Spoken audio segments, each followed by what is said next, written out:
The sharp stench of motor oil filled the air as a snowstorm howled outside, and the clanging of metal echoed each time a tool struck the freezing engine block. Kayla Johnson slid out from under the silver Lexus, her cheeks flushed red from the cold, though sweat had already formed on her brow. She wiped away a drip with the back of her hand, unintentionally leaving a dark streak across her forehead, an unspoken badge of honor in a world where female mechanics were rarely welcomed. At 28, Kayla had spent nearly a decade fighting against prejudice, not just to survive but to earn respect. In a garage where most of the crew still lived in the past, a place where grease seemed more important than actual skill.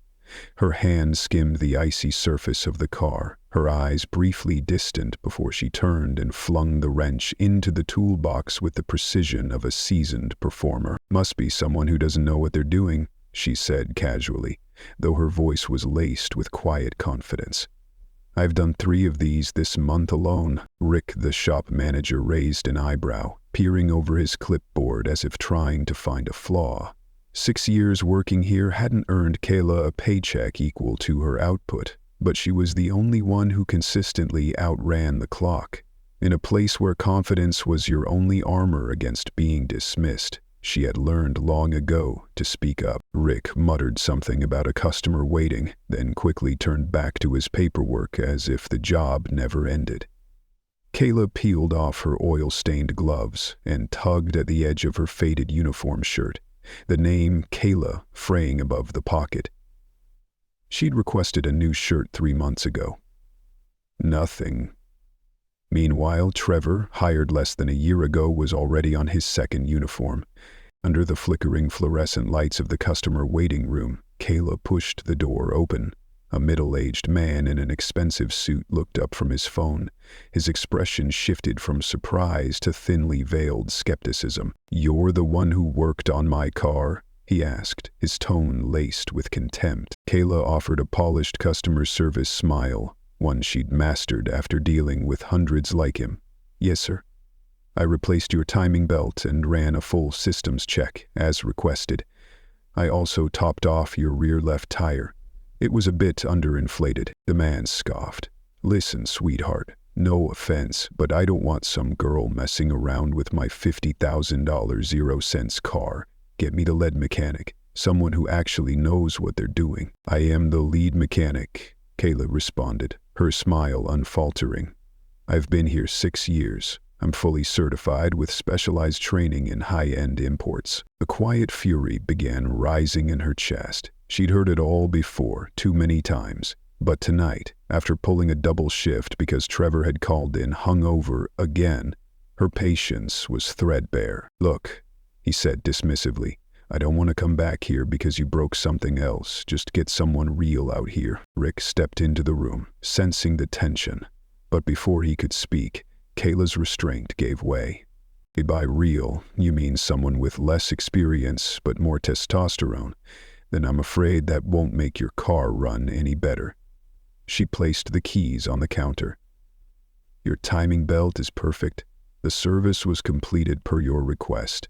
The invoice is paid. Have a safe drive." For a moment, the room was silent. In Kayla's chest, beneath the frustration, something else stirred. Liberation. Not from anger, but from finally, fully standing her ground. The man's face flushed red with indignation, his eyes flashing with arrogance and rage. "Do you know who you're talking to? I'll have your job for this. I'm the regional vice president at Harrington Financial. I know the owner of this shop personally." Before Kayla could respond, Rick quickly stepped in, gently placing a hand on her shoulder, trying to defuse the situation before it exploded. "My apologies for our employees' behavior, sir," he said diplomatically. "Let me get the store manager for you." 20 minutes later, Kayla sat curled in a cramped back office, surrounded by outdated car posters and ignored safety regulations. Once a place where she'd take quick breaks to warm up, it now felt like a courtroom awaiting judgment. On Miller, the shop owner, a man she had once trusted to be fair, paced behind his cluttered desk. His hand kept running through thinning hair, searching for words that might soften the blow. Meanwhile, Kayla clasped her hands tightly in her lap, fingernails digging into her palms. "She disrespected me," she said, her voice trembling but steady. "I did flawless work on his car. He just couldn't get past the fact that I'm a woman." Tom sighed deeply, slumping into his chair. "It's not about the work, Kayla. It's about customer relations. We can't afford to lose clients like him." His gaze avoided hers. "You've been here 6 years without a single issue, until today. Do you know who that was?" Kayla's heart sank as he continued, his voice low. "Errol Jenkins. He controls more than half the small business loan approvals in this county, including mine." The air in the room grew heavy, every sound seemingly swallowed into silence. Kayla bit her lip, her voice choked. "So, you're firing me? You mean I'm supposed to smile and bow my head when a customer insults my dignity, just because I don't fit their expectations?" Tom couldn't meet her eyes. He slid an envelope across the desk. 2 weeks' pay. I'll write you a strong letter of recommendation." Her phone buzzed. A text from her younger sister. "How was work today? You're still coming for dinner Sunday, right?" Kayla didn't respond. The drive home blurred into a fog, the world around her fading at the edges. Her small apartment above a laundromat greeted her with a chilling stillness. She set her keys on the kitchen counter and stared at the growing pile of bills next to her laptop. Rent, electricity, student loans she once believed she could pay off with her own hard-earned skills. The future that had once been so clear now dissolved into a haze of uncertainty. She sat down, opened her laptop, and submitted an application for a gas station attendant job.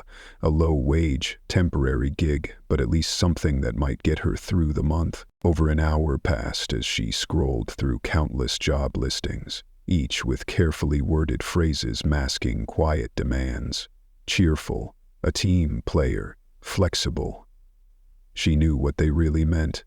Obedient, compliant, don't make waves. A cog that fits quietly into the machine. Desperation crept in as she widened the search. Cashier, food service, janitorial work. A post near the bottom of page 3 caught her eye. Now hiring janitorial staff. Multiple positions. Gasco fuel stations. Kayla drifted off on the couch, still in her oil-stained uniform. In her dream, she stood in a sea of engines, none of them starting, no matter what she tried. A familiar helplessness seeped through her, slow and cold. Before night fell completely, she texted her sister back. Work was fine. See you Sunday. Some truths were still too painful to share. 3 weeks had passed since she was fired, and Kayla's world had shrunk to a routine of job applications and silent rejections. The check from Tom was nearly gone. Rent was her only priority now.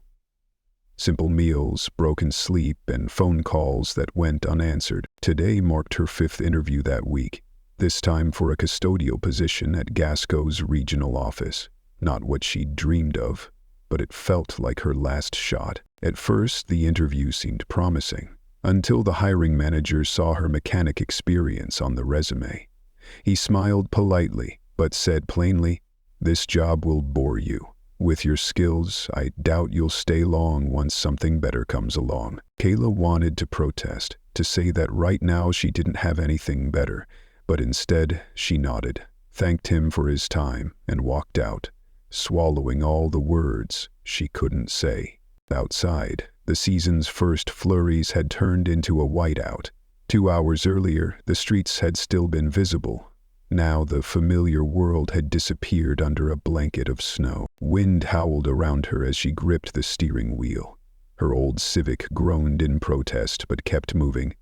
"Come on, girl, just a little farther," Kayla muttered, half to the car, half to herself. Route 16 stretched out like a blank white canvas, endless, disorienting. The occasional headlights of other brave souls flickered like fading beacons in the fog. Most people had taken the storm warning seriously and stayed home. But not everyone had the luxury of choice. A faint red blink in the distance caught her attention. Hazard lights, dim and slow, pulsed from the shoulder. As she drew near, Kayla saw a hunched figure beside a dark sedan, brushing snow off a completely flat tire. For a brief moment, she hesitated.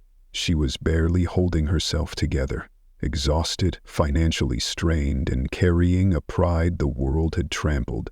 But the memory of all the times she'd shown up to help stranded drivers, only to be doubted, dismissed, or disrespected, those memories stared back at her like a mirror. She sighed, flicked on her turn signal, and pulled over. The snow crunched beneath her tires. The wind bit hard as she opened the door, her thin blazer offering little protection. Ice water soaked into her pant legs instantly, freezing her skin. The man turned as he heard her approaching. He looked to be in his 70s, his face worn with deep lines beneath a frost-dusted gray beard. His heavy winter coat looked so old, it probably offered no warmth at all. "You shouldn't be out in weather like this," Kayla called out over the wind. "Need some help?" Up close, she saw his hands, red, trembling from the cold. He nodded, voice raspy. "Flat tire." I called roadside assistance, but he held up his phone. Screen blank, no signal bars. "Wrote down to towers from the storm," Kayla said, scanning the vehicle. "I'm a mechanic, or I was." That last part stung like a fresh bruise, but she smiled anyway and nodded. "Let me take a look." With hands stiff from the cold, the man handed over his keys. "Spares in the trunk. Haven't checked it in years." She opened the trunk, and just as she suspected, the spare tire was usable, but underinflated. Kayla returned to her car and pulled out the emergency kit she had assembled years ago. A mini air compressor, gloves, tire tools, and even a kneeling pad. She carried it with her on every trip, not because she had to, but because she believed skill should always be paired with preparation. The snow began to fall, heavier now, collecting on her shoulders and clinging to her hair. The wind howled as if it were trying to tear her away, but she worked steadily. Her hands had gone stiff from the cold, fingertips numb, but every movement was precise. Muscle memory forged through thousands of hours under car hoods. She didn't know how long it took, but once she slid back into her seat, every muscle in her body felt frozen. The elderly man nodded repeatedly, his eyes misty, his words stuck in his throat. Thank you from the bottom of my heart," he finally said, voice cracking. Kayla just smiled, hands gripping the steering wheel. For the first time in days, a warmth spread through her. Not from money or recognition, but from something far simpler. Being needed. Her soaked gloves no longer offered any warmth. Each time she touched a metal tool, it felt like an electric jolt of cold shot through her skin.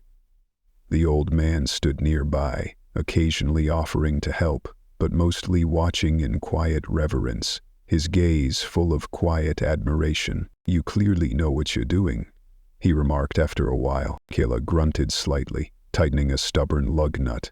10 years of experience, not that it means much these days. He tilted his head, as if wanting to ask more, but held back when he sensed her reluctance. The wind grew stronger and the snow now lay thick on the road. After nearly 40 minutes battling the elements, Kayla finally secured the spare tire. She rose to her feet, soaked to the skin, her body shivering from cold and exhaustion. But her voice remained steady. "This will do for now. Drive slow and replace that tire as soon as possible. Spares aren't meant for long-term use." The old man nodded, eyes fixed on the work she had done, as if weighing something important. Not many people would stop to help in weather like this. Kayla shrugged, packing up her tools.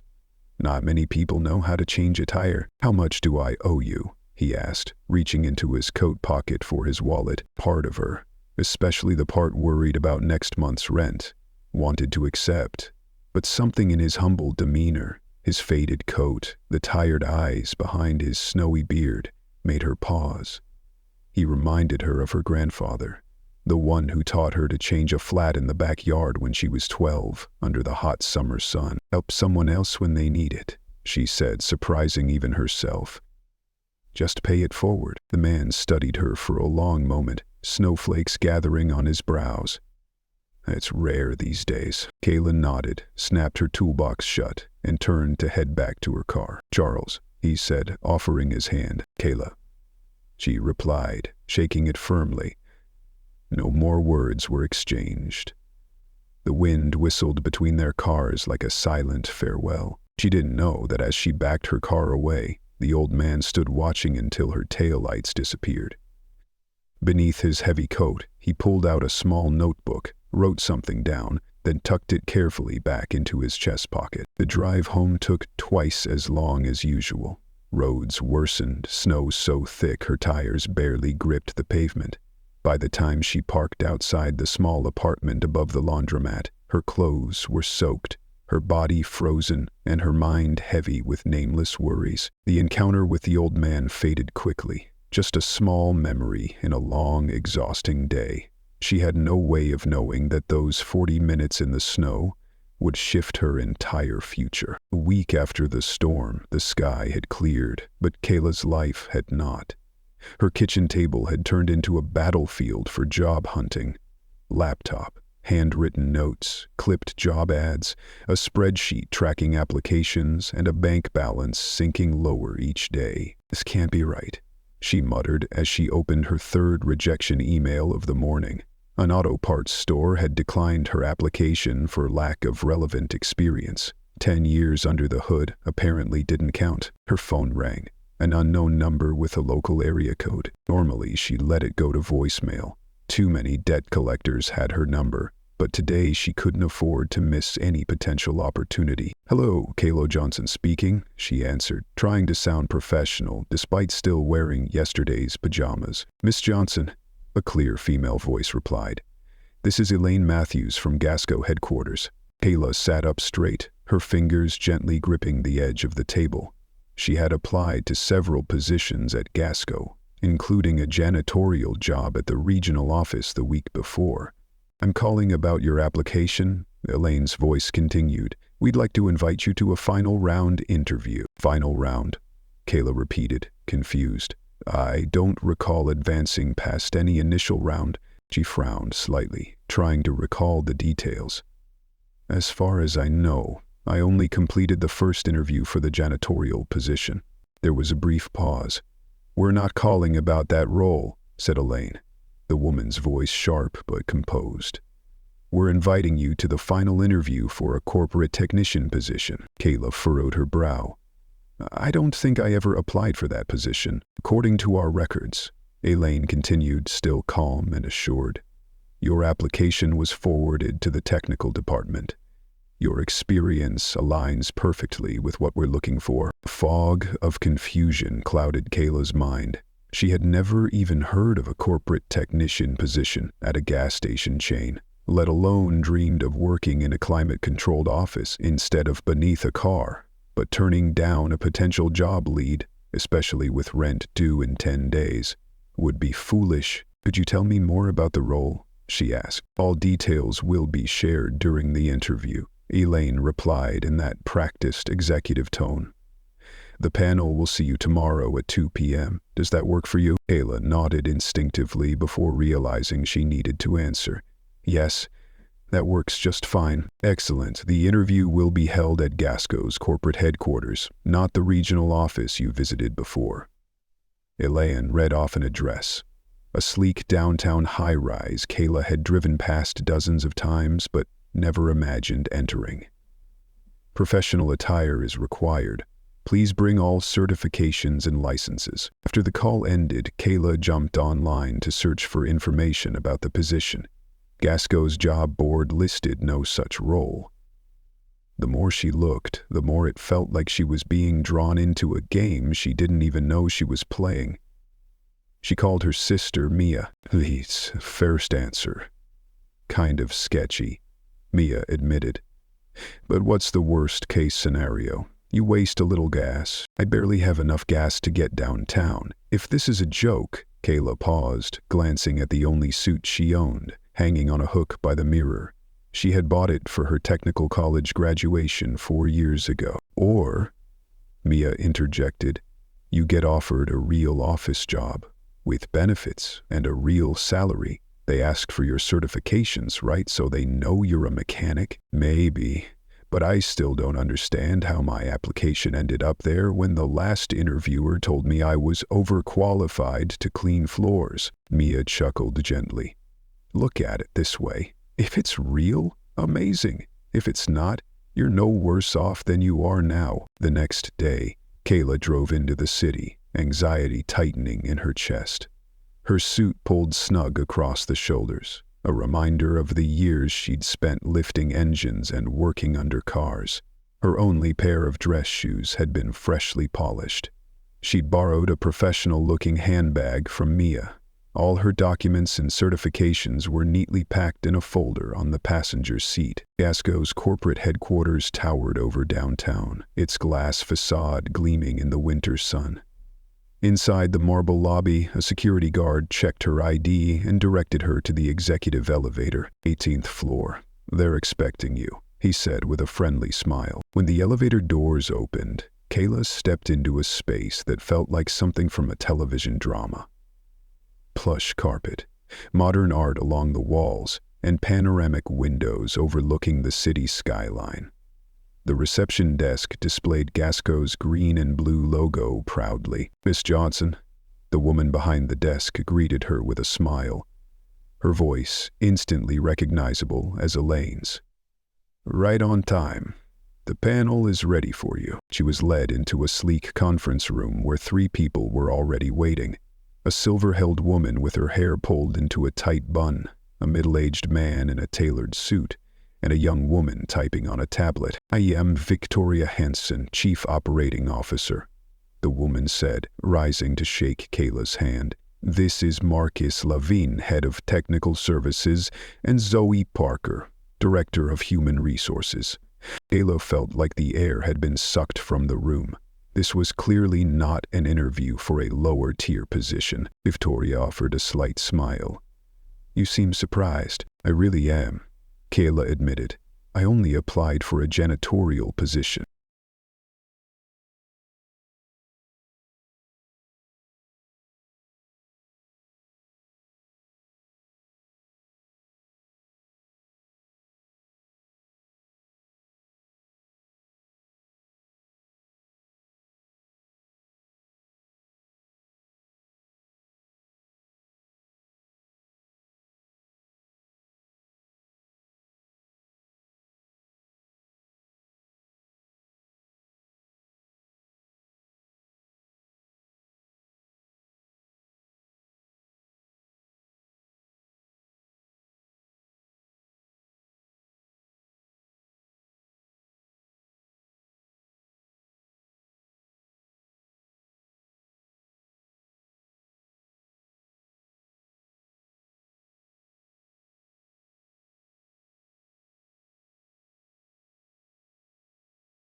He opened a folder on the desk and slowly flipped through its pages. Your academic record shows you graduated at the top of your class.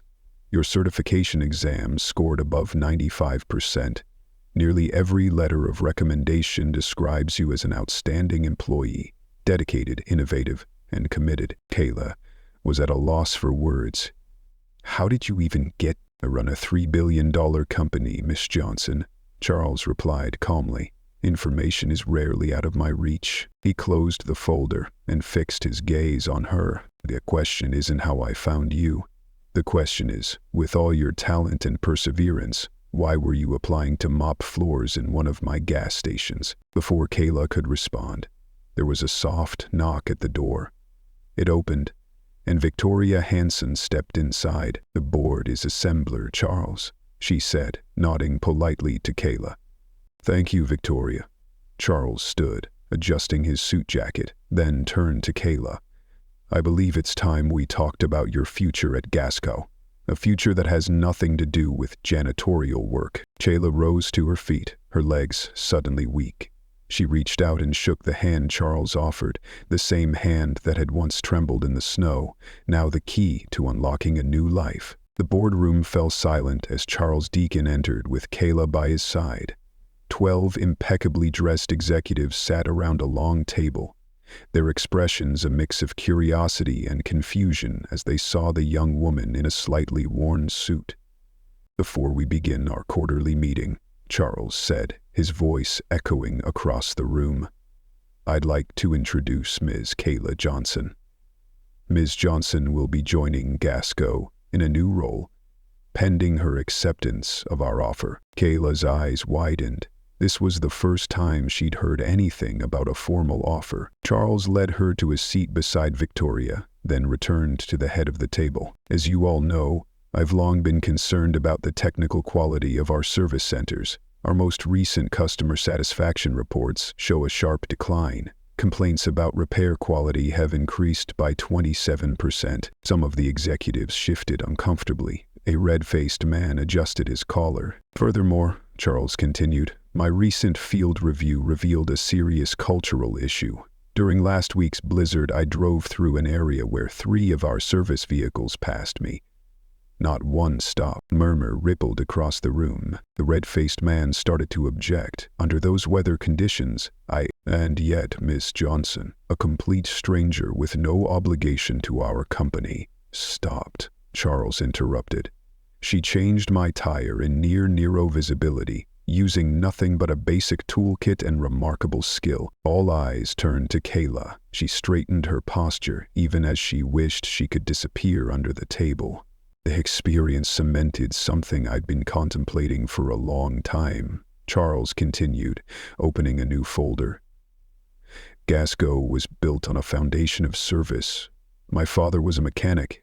He believed customers deserved fairness, and that talent should be hired based on ability, not background. He revealed organizational charts and budget projections. Effective immediately, I'm establishing a new technical excellence division, a department responsible for standardizing training, elevating technical quality, and most importantly, addressing the gender disparity in our technical workforce. The room buzzed with whispers. Victoria nodded in approval while Marcus Levine leaned forward with interest. Currently, Charles raised his voice slightly to quiet the room, women make up less than 4% of our technicians. Industry-wide, that number isn't much better. This represents a serious waste of talent and a blind spot in how we serve our customers. He turned to Kayla. Miss Johnson, I'd like to offer you the position of Director of Technical Development and Training. You will report directly to Victoria and have full authority to design training programs, set hiring standards, and develop an apprenticeship network across all Gasco service centers. Kayla felt dizzy. From unemployed mechanic to corporate leadership, it was almost too much to process. I've never managed anyone before, she admitted, aware of all the eyes on her. Charles offered a gentle smile. You have something far more valuable than management experience, technical excellence and unshakable integrity. Victoria stepped in smoothly, her voice calm. What she means is, you'll have the support you need to thrive in this role. And so, Charles continued, Gasco will fully sponsor your enrollment in the Executive Development Program at State University. You'll work while completing your management certification, with full salary and benefits. The red-faced man spoke again, this time with less resistance. I admit Miss Johnson's skills are impressive, but building an entire department around someone with no leadership experience could be exactly the kind of disruption we need, Charles said firmly. His voice carried a finality that silenced the room. Our technical centers have been stagnant for too long under old-school management. Customer complaints are rising, employees are leaving, and we're failing to attract new talent, especially those from diverse backgrounds. He turned to Kayla, his voice now lower but full of meaning. There's one final component to this offer I haven't mentioned. Gasco will also fully fund your master's certification in advanced automotive systems. Once completed, you'll serve as the senior technical authority across our entire network. Kayla finally found her voice. Why me? Surely your company already has people more qualified? Charles looked at her with a gaze as steady as the horizon. Those people drove past me in a snowstorm. 3 of our own service vehicles ignored me, but you, a complete stranger, got down in the snow, changed my tire with freezing hands, and didn't ask for a thing in return. We need someone with your outside perspective and your unwavering values. Victoria gently pushed a folder in front of Kayla. Everything's outlined here. The salary is competitive, twice what you earned at Miller's Auto. Kayla peeked at the number on the first page. Her heart stopped. It was more than she'd ever dared to imagine. Enough not just to live, but to change her life entirely. There's one more thing, Charles said, his tone dropping into something heavier. I had our legal team look into Miller's Auto. They didn't just treat you unfairly. Over the last 10 years, they've faced multiple gender discrimination claims, all quietly settled. Kayla immediately shook her head. I don't want to sue Tom Miller. He's barely keeping that shop alive. Charles nodded, his eyes free of judgment. That's a compassionate response. But consider this, without consequences, behavior doesn't change. He leaned forward slightly, like he was offering something private. Gasco is looking to expand our service network in that region.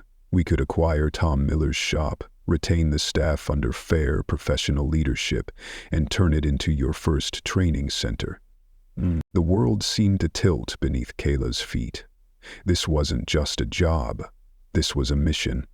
A chance to transform an industry that had once pushed her to the margins.